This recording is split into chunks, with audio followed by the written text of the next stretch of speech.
আজ ইডি দপ্তরে চন্দ্রনাথ সিনহার হাজিরা। সল্টলেকে ইডি দপ্তরে চন্দ্রনাথ এসেছেন। চন্দ্রনাথ সিনহাকে জিজ্ঞাসাবাদ করবে ইডি। বেশ কিছু তথ্য আনতে বলা হয়েছে, এমনটাই সূত্র বলছে। বিকাল 5টা অবধি এই জিজ্ঞাসাবাদ চলতে পারে, এমনটাই খবর পাওয়া যাচ্ছে।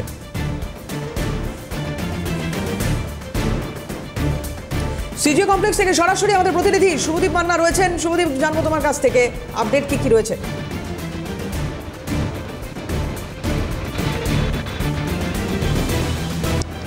দেখো, একদমই নিয়োগ দুর্নীতি মামলায় কোর্টের অর্ডারে কিন্তু চন্দ্রনাথ সিনহা তিনি নিজে এলেন সিজিও কমপ্লেক্সে ইডি দপ্তরে, এবং 10টা 40 নাগাদ কিন্তু তিনি ইডি দপ্তরের ভেতর প্রবেশ করলেন এবং ঢোকার সময় তিনি জানালেন সমস্ত নিয়োগ কতজনকে করেছেন এবং কত টাকা তিনি নিয়েছেন এবং এই নিয়োগের পেছনে আর কার কার হাত রয়েছে, এই সমস্ত বিষয়ে ইডি আধিকারিকরা প্রশ্ন করতে পারে বলে সূত্র মারফত খবর।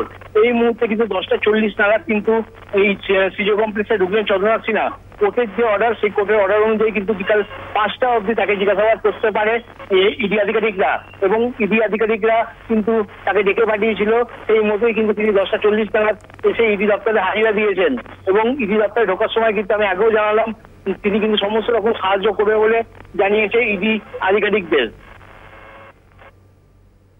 শুভদীপ, এই যে দুদিন ইডির জিজ্ঞাসাবাদের কথা যেটা আদালতের তরফ থেকে বলা হচ্ছে, যে দুদিন আজ এবং আগামীকাল এই দুদিন জিজ্ঞাসাবাদ করার কথা, এক্ষেত্রে কোন কোন প্রশ্নের উত্তর জানার চেষ্টা করবে ইডি, এবং যদি কোনোভাবে এরকম পরিস্থিতি তৈরি হয় যে ইডি মনে করে যে আরও তাকে জিজ্ঞাসাবাদের প্রয়োজন রয়েছে, সেক্ষেত্রে কি আবার আদালতের দ্বারস্থ হতে হবে, নাকি সেটা ইডি পারবে, মানে ইডির সেই এখতিয়ার আছে?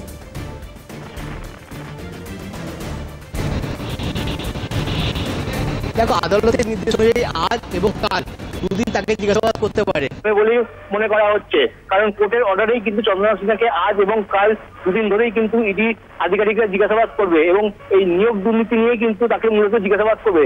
এই নিয়োগ দুর্নীতিতে তিনি কত টাকা নিয়েছে, বা কার থেকে নিয়েছে, বা কতজনকে চাকরি দিয়েছে, বা তিনি কাদের সঙ্গে যুক্ত, অন্য কোনো ব্যক্তি আছে কিনা, এই সমস্ত প্রশ্নের উত্তর দেবে ইডি আধিকারিকরা। মূলত এই যে দুদিন, এই দুদিনের মধ্যেই কিন্তু ইডি আধিকারিকদের প্রশ্নের উত্তর নিতে হবে চন্দ্রনাথ সিনহার কাছ থেকে।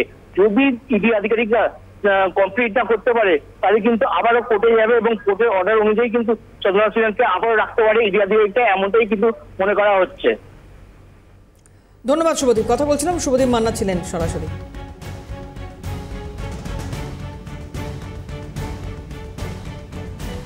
আদালতের রায় মেনে না নেওয়ার কোনো জায়গা নেই, তবে আদালতের রায় আমরা অত্যন্ত মর্মাহত। ইডির তথ্য প্রমাণ হয়তো আদালতের গ্রহণযোগ্য মনে হয়নি। এই ধরনের অপরাধীরা বাইরে ঘুরে বেড়ালে মুশকিল।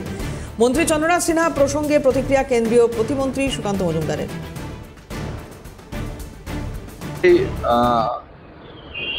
মেনে না নেওয়ার তো কোনো জায়গা নেই, যেহেতু আদালতের রায়, কিন্তু আমরা অত্যন্ত মর্মাহত হয়েছি। এর পেছনে কি চলছে না চলছে এগুলো দেখা উচিত। আদালত কেন এই ধরনের রায় দিল এবং তার কারণ, যে ব্যক্তির নাম বলছেন তার যে যোগাযোগ আছে অপরাধের সাথে সম্পূর্ণভাবে, সেটা কিন্তু ইডি বিভিন্ন তথ্য প্রমাণ দিয়ে আদালতের সামনে পেশ করার চেষ্টা করেছে। আদালতের হয়তো সেটা গ্রহণযোগ্য মনে হয়নি, কিন্তু এই ধরনের অপরাধীরা যদি বাইরে বেশি দিন ঘুরে বেড়ায় তাহলে তো মুশকিল আছে।